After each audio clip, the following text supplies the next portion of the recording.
Assalamualaikum warahmatullahi wabarakatuh. Hello all friends, especially 7 and 8 grade students. My name is Elvina Kaisa Damara And my name is Jo Michelle Valencia Gabriel. we'll bring you to discuss the important thing with Mr. Rudy. But where is Mr. Rudy? Maybe he is still in class. Oh, yaudah kita datengin aja ya Mr. Rudy. Ayo. Tadi siapa yang manggil saya ya?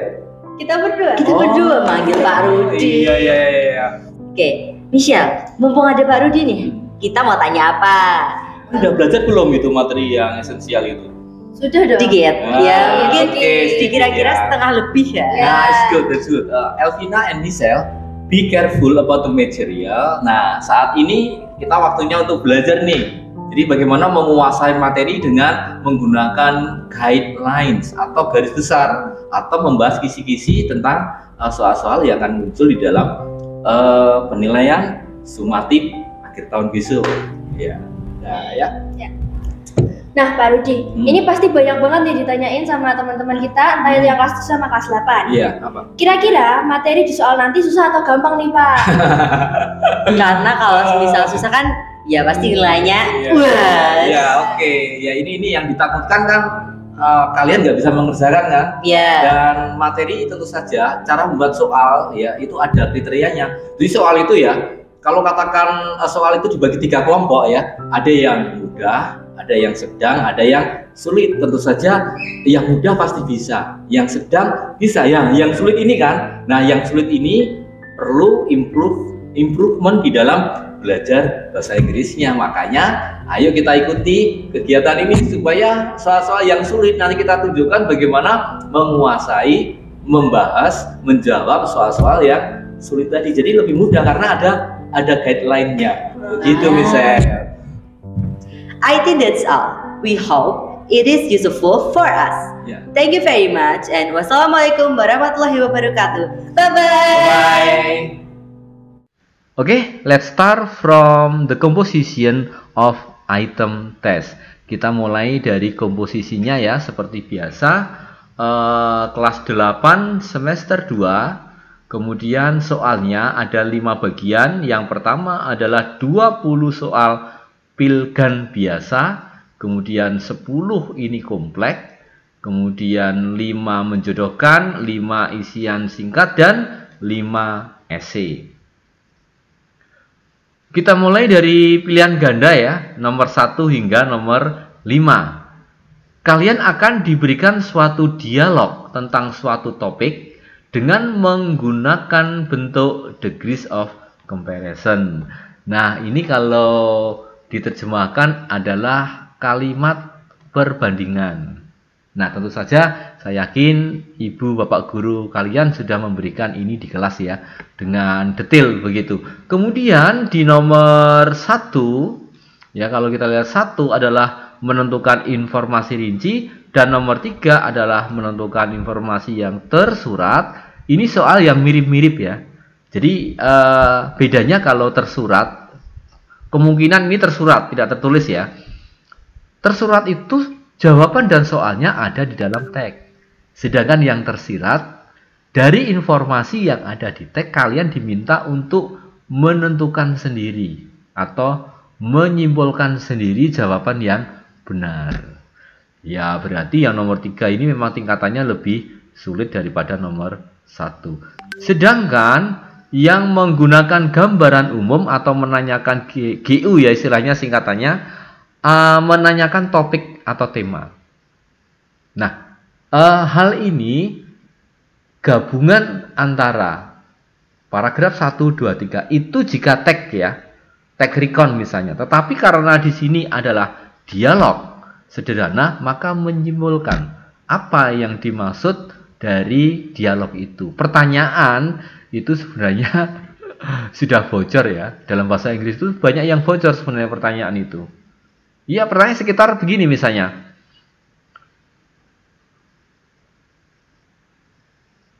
What does the conversation talk about? Atau bisa, what does the conversation tell us about? Kan sudah bocor kayak gitu ya. Nggak seputar itu saja. Nah, jawabannya yaitu adalah isi dari dialog itu apa. Begitu. Kemudian di nomor 4 ini adalah rujukan kata, biasa disebut dengan reference, ya. Artinya sama dengan, biasanya rujukan kata itu adalah dimunculkan kata biasanya dimunculkan kata ganti, dan kata ganti itu merujuk pada kata benda yang ada di kalimat sebelumnya atau kata benda yang ada di kalimat dalam satu kalimat itu sendiri. Dan ini tidak mungkin merujuk pada kalimat yang setelahnya. Itu pada apa? Kemudian yang di nomor 5 ini adalah padanan kata. Ini biasa kita sebut dengan sinonim. Salah satu caranya adalah memang banyak kita coba untuk memorize banyak kata begitu. Jadi menghafalkan banyak kata. Kemudian di nomor 6, 7, 8 disajikan teks rumpang tentang suatu topik dengan ungkapan menggunakan degrees of comparison, baik itu yang positif, komparatif, dan superlatif. Sama baiknya. Ya. Kemudian yang komparatif ini menggunakan akhiran er jika kata sifatnya terdiri dari 2 suku kata maksimal. Bisa juga menggunakan more jika suku katanya lebih dari 3. Tapi hati-hati, memang ada ya kata sifat yang dia exceptional atau bisa disebut dengan irregular form of adjective. Itu nanti kalian bisa pelajari di dalam buku buku LKS ya, atau buku aktivitas siswa. Di sana sudah disebutkan. Oh ya, hati-hati ya, materi-materi ini memang banyak diambil dari buku aktivitas siswa. Kemudian di nomor 9 dan 10 disajikan dialog tentang kejadian masa lampau. Ini masih dialog ya. Jadi percakapan tentang masa lampau, tentu saja ini dominasinya oleh kata kerja bentuk kedua, atau kalau to be-nya ya to be past tense, was atau were. Untuk nomor 9, mengidentifikasi gambaran umum, tadi sudah ya, sama dengan di atas. Kemudian mengidentifikasi informasi rinci yang tertentu. Nah, ini tertentu ini bisa tersurat, bisa tersirat. Ya, tertentu itu kan ambigu, ada 2, bisa tersu atau tersi. Untuk nomor 11 ya, ini masih teksnya sama dengan tadi, informasi yang tersurat, yang tersirat. Nah, lagi-lagi ya, ini soal lumayan sulit ya, karena ini sinonim atau padanan kata. Kemudian yang terakhir adalah rujukan kata atau reference, sama dengan tadi di nomor sebelumnya. Kemudian kita sampai di nomor 14 ya ini ya, di nomor 15, kemudian sampai 19 ya. Di nomor ini disajikan sudah teks recount. Ya, jadi bukan dialog lagi, tapi teks recount tentang pengalaman seseorang. Ini bisa kita sebut dengan personal recount. Kemudian untuk nomor 15-nya ini tujuannya. Nah, lagi-lagi ya, tujuan teks ini juga sudah bocor. Yang belum bocor adalah teksnya, yaitu yang dipakai dalam ujian atau sumatif besok apa. Nah, sehingga kalau pertanyaan ini hanya sekitar kurang lebih begini. What is the purpose of the text? Atau bisa juga, what is the function of the text? Hanya saja, teksnya kan setiap soal itu beda-beda. Nah, jika ini adalah teks recounting tentang seseorang, bisa kita jawab dengan CD kan. Berarti to retail. Ya.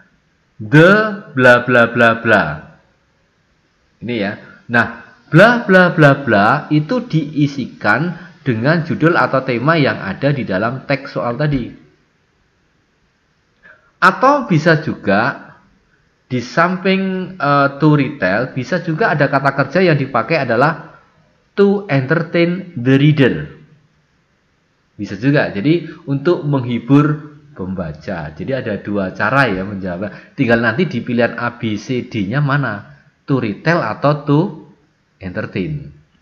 Oke, kemudian rujukan kata sama dengan di atas tadi, tersurat sama dengan di atas, sinonim sama dengan di atas, padanan kata, dan kata acak. Nah ini, kata acak, ini kalian diminta untuk mengurutkan kembali dari sebuah kalimat. Dan kata itu biasanya kalau pahlapan itu minimal 8 kata.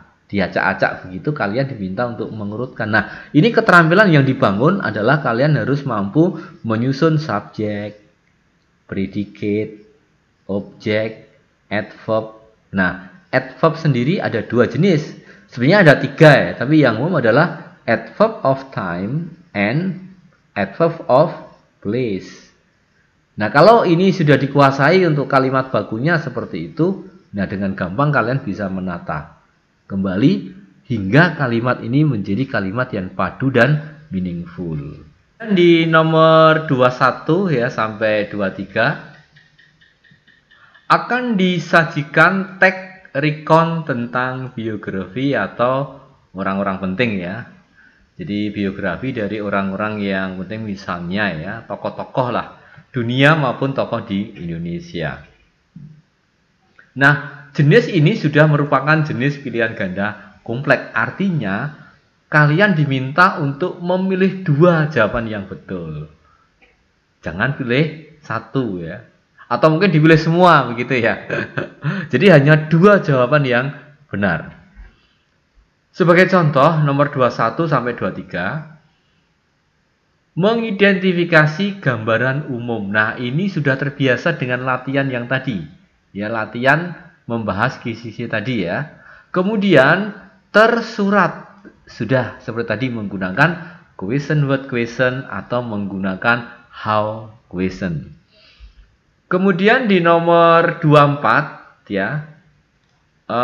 Ini rujukan kata sama, yaitu disebut dengan reference, menggunakan kata ganti merujuk pada kata benda yang ada di sebelumnya. Insya Allah ini termasuk golongan soal yang tidak sulit. Di nomor 25 sampai 27 disajikan lirik lagu tentang history dari One Direction.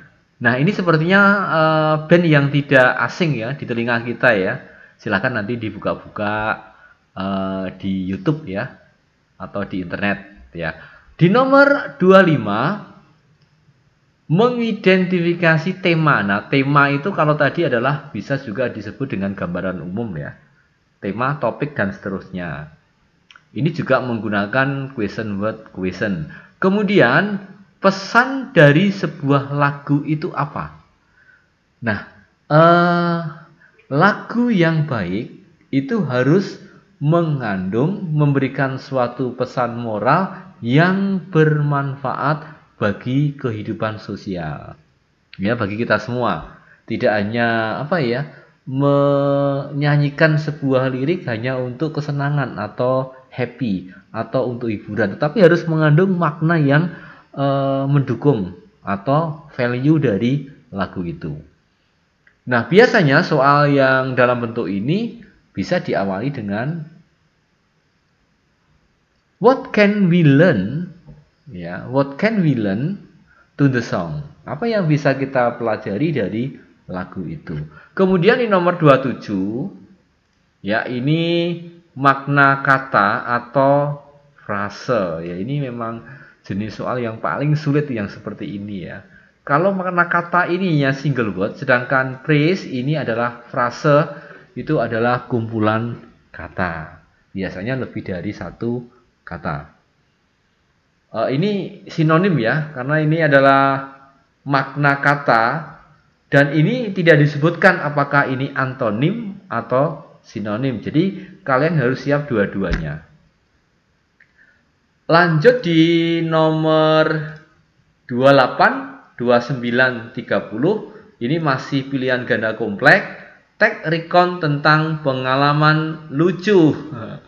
Nah, ini cerita lucu ya, tapi bentuknya adalah menggunakan past tense. Nah, ini biasanya untuk to entertain the readers ya, untuk menghibur pembaca. Kemudian di nomor 28, ini adalah fungsi sosial sama. Fungsi sosial sama dengan tujuan tag. Kemudian 29, ini adalah tersurat. 30 adalah sinonim makna kata. Nah, kalau ini kan pasti padanan kata. Kalau yang tadi kan hanya makna kata, itu bisa dua-duanya ya, baik itu sinonim maupun antonim. Jadi ini sudah disebutkan sinonim, jadi padanan kata. Hanya saja katanya kata yang dijadikan soal itu belum kita ketahui. Berikutnya adalah matching, menjodohkan. 31 sampai 35 soalnya adalah 5, bobotnya adalah 1. Dialog kerumpang tentang kejadian masa lalu. Ya, memang di kelas 8 ini semuanya merujuk pada bentuk past form atau kata kerja bentuk kedua atau to be bentuk kedua.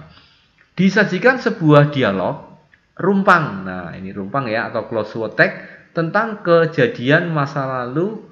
Siswa menjodohkan dengan ungkapan yang tepat untuk melengkapi dialog itu. Jadi dialog ya.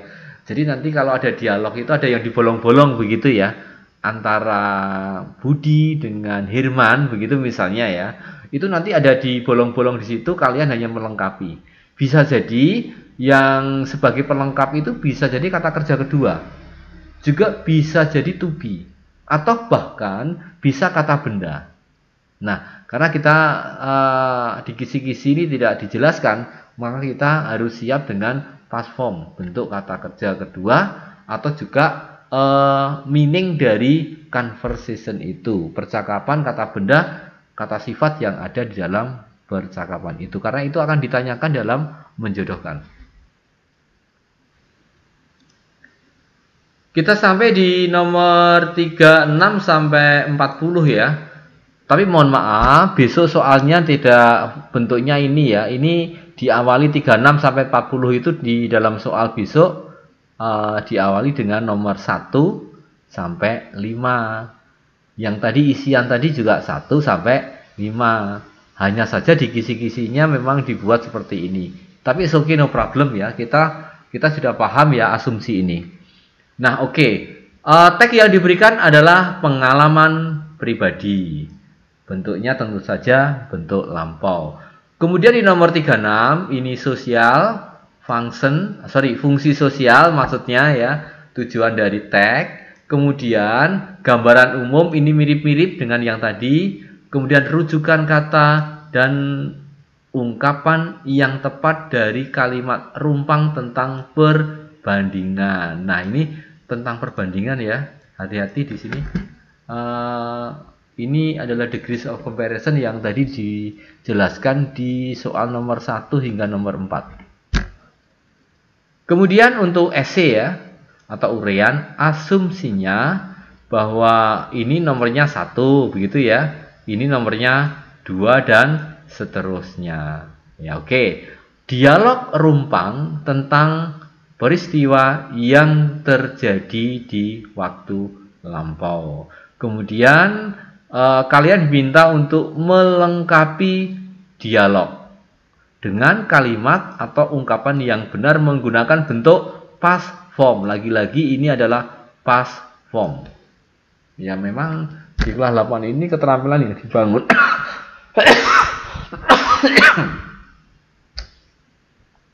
Memang di kelas 8 ini adalah pengetahuan yang dibangun, khususnya adalah grammarnya adalah bentuk kedua. Nah, kemudian untuk nomor 2-nya, mengidentifikasi respon yang benar dari dialog rumpang tentang peristiwa. Jadi ini memberikan respon. Jadi kalau question and answer ini bisa juga ini adalah answernya, merespon begitu, tapi dengan mengisikan kalimat dalam bentuk rumpang.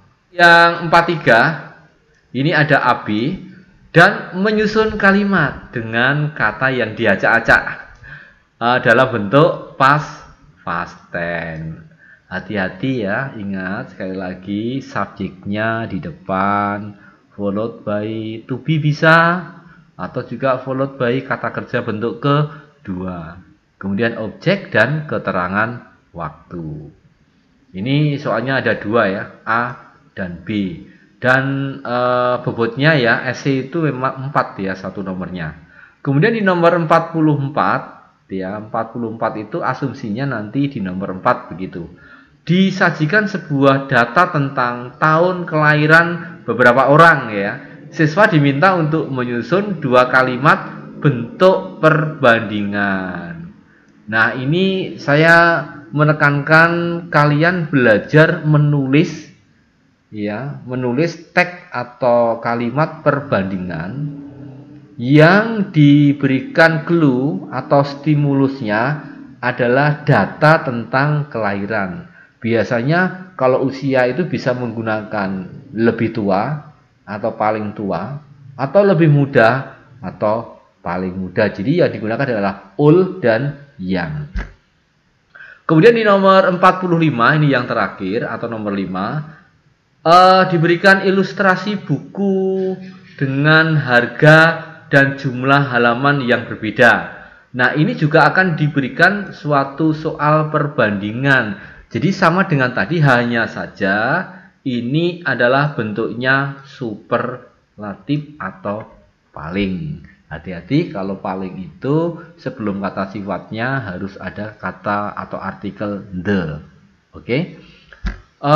Mari kita laju, kita forward ya pada latihan atau simulasi soalnya.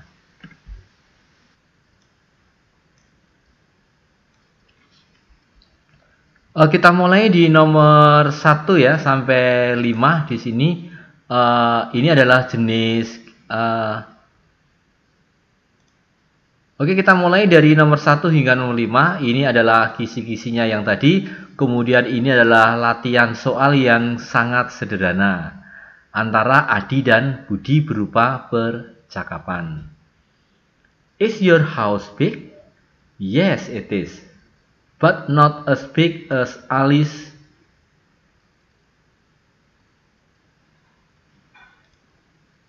Baiklah, kita mulai dari nomor 1 hingga nomor 5. Ini adalah kopian kisi-kisinya dan ini adalah jenis soal atau teks percakapan. Diawali dengan Adi dan Budi. Is your house big? Yes, it is. But not as big as Alice.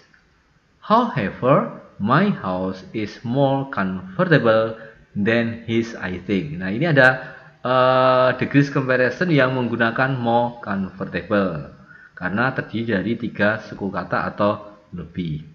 Is your house bigger than Alice's house? No, it isn't. Alice's house is bigger than my house. Is Alice's house the biggest in this area? Yes, it is the biggest in the village. Kemudian soal yang disajikan di sini ya. Who has the biggest house in the village? Nah, siapa yang memiliki rumah yang paling besar di desa itu? Nah, kalau kita lihat dari ini ya, is Ali house the biggest is in this area? Yes, mengiyakan, berarti rumahnya si Ali. Sehingga jawabannya adalah Ali house. Begitu ya, ini untuk nomor 1.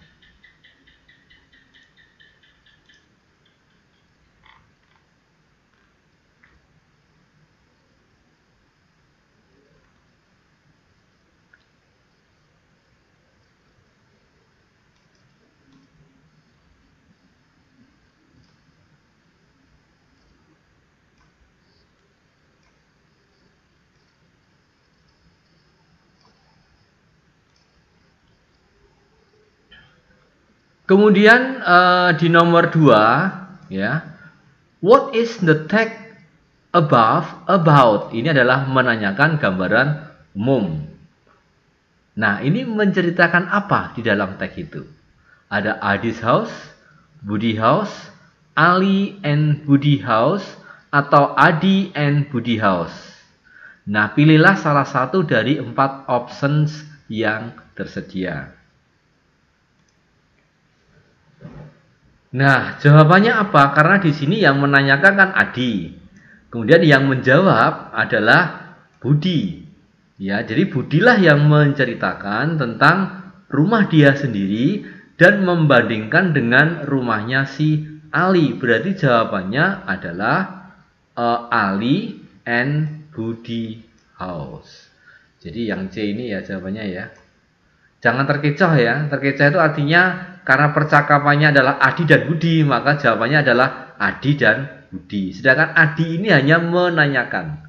Ya, menanyakan. Is your house bigger than Ali house? Ini kan Adi yang menanyakan. Ini lumayan pengecohnya bagus ya untuk nomor 2 meskipun ini hanya latihan simulasi. Kemudian di nomor 3, from the text we know that Budi house is. Dari teks itu kita tahu bahwa rumahnya Budi adalah, ya apa jawabnya ini? Rumahnya Budi. Jadi ini yang sebagai acuan Budi house ini. Nah, kita lihat di sini Budi house-nya ini. Ya. Yes, it is. Ali house is bigger than my house. Jadi rumahnya si Ali itu lebih besar daripada rumahnya saya. Saya siapa di sini? Yaitu Budi. Sehingga rumahnya Budi atau Budi house is smaller than Ali house. Berarti jawabannya adalah B. Berikutnya nomor 4 ya. Yes it is. It here refers to. Jadi yang dimaksud adalah ini ya. Yes it is. It ini ya, saya lingkari coba. It ini mengacu pada kata benda yang mana? Tentu saja yang ada di sebelumnya. Nah, sebelumnya diawali dengan is Ali house. Is Ali house. Berarti rumahnya si Ali. Nah, sorry, ini saya putihkan. Nah, berarti yang ini yang betul ya. Seperti ini. Kemudian di nomor 5, ini bentuknya adalah soal sinonim antonim, tetapi ini adalah sinonim karena closest meaning atau arti yang paling dekat. Ini similar ya. Similar itu tidak harus persis. Tetapi kalau sinonim itu persis. My house is more comfortable than his. The word comfortable has the closest meaning with. Nah, ini apa ini ya? Kalau ini mewah. Ini mahal. Ya. Ini comfortable ya, sama dengan nyaman ya. Sehingga jawabannya adalah yang cozy. Asik ya, nyaman.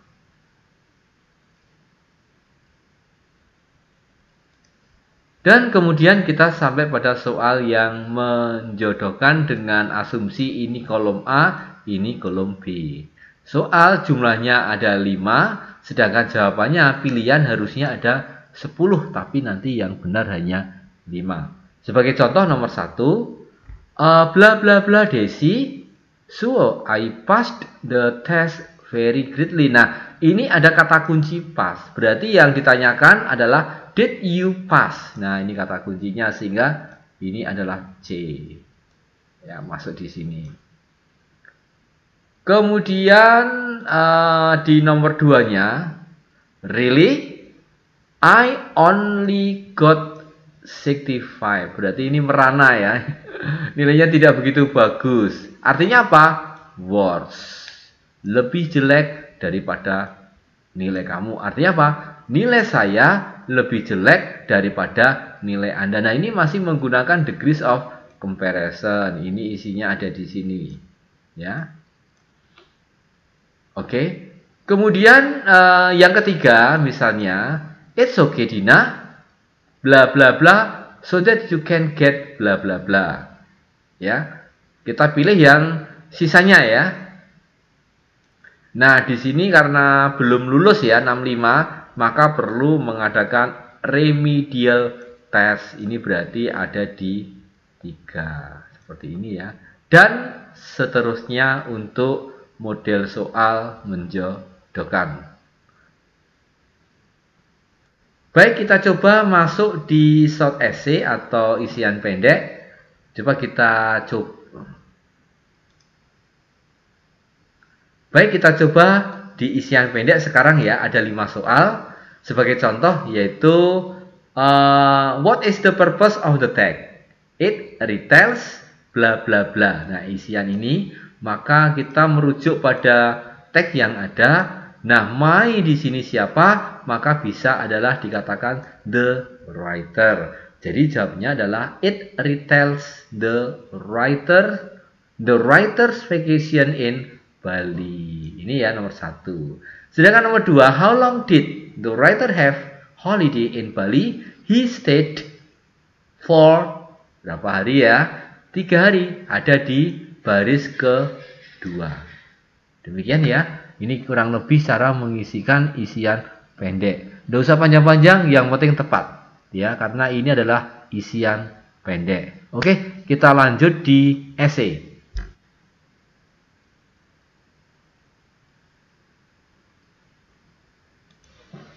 Atau bisa juga menggunakan shortest. Daripada short, shorter, shortest. Sehingga honey is the shortest of all. Ya, ini ada 2 komparatif dan sudah ada 2 superlatif. Kira-kira demikian ya pembahasan atau simulasi dari soal-soal untuk semester ini atau penilaian sumatif akhir tahun. Well, I think that's all untuk pembahasan kisi-kisi serta sedikit latihan simulasi soal. Semoga ini bermanfaat untuk kalian semua belajar di rumah dan untuk persiapan ulangan penilaian sumatif akhir tahun besok pagi. Good luck, selamat belajar, semoga bermanfaat. Finally, Assalamualaikum warahmatullahi wabarakatuh. I think that's all. We hope it is useful for us. Yeah. Thank you very much and wassalamualaikum warahmatullahi wabarakatuh. Bye bye. Bye.